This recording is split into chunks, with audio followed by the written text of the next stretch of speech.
Europe 1, 7h05. Infos et conseils, M comme Mutuelle vous présente la question santé.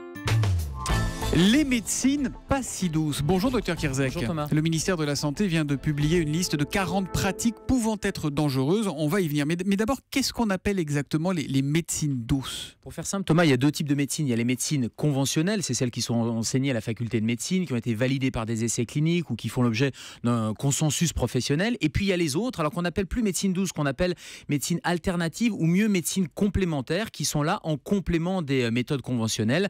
Alors au mieux, l'efficacité n'a pas été prouvée, mais au pire, elle peut avoir des effets indésirables. Alors quelles sont ces pratiques à risque qui sont soulignées par le ministère ? Alors il y en a plus d'une quarantaine, donc on retrouve cette liste qui va du biomagnétisme à la fasciathérapie, à la gémothérapie. Juste pour vous donner un exemple, la gémothérapie, c'est l'utilisation de tissus végétaux à partir de bourgeons de radicelles et qui sont censés guérir un certain nombre de pathologies. Bon, mais en quoi sont-elles dangereuses ? Effectivement, on ne va pas les faire les 40, mais donnez-nous quelques exemples. En quoi ces médecines douces peuvent être dangereuses ? Alors quand je vous disais au mieux, il n'y a pas d'effet notable, mais au pire, il y a une perte de chance. C'est-à-dire si le praticien, qui n'est pas un médecin très souvent, passe à côté d'un symptôme et donc d'un diagnostic, c'est une perte de chance pour le patient. Donc c'est le premier. On perd du temps et donc on perd des chances d'avoir une technique qui, elle, est validée. Par exemple, pour un cancer, si vous passez à côté d'un diagnostic, eh bien, vous allez retarder le traitement et là, ça peut avoir des effets dramatiques. Et puis, juste pour vous citer un exemple, la méthode AMER, par exemple, elle prône que pour chaque type de cancer, il y a une explication dans le psychisme et elle prône également l'arrêt de tout traitement. Oula. Et ça, c'est dramatique parce que ça veut dire que des patients qui sont sous chimiothérapie, par exemple, ces praticiens, entre guillemets, j'ose même pas utiliser ce terme-là, eh bien, vont aller recommander et sous l'effet du désespoir, j'allais dire, avec des patients qui sont dans une grande détresse psychologique parfois, plutôt que d'avoir du soutien, on va leur dire d'arrêter les traitements conventionnels. Ce sont des médecins qui prescrivent ça ou ce sont des charlatans ?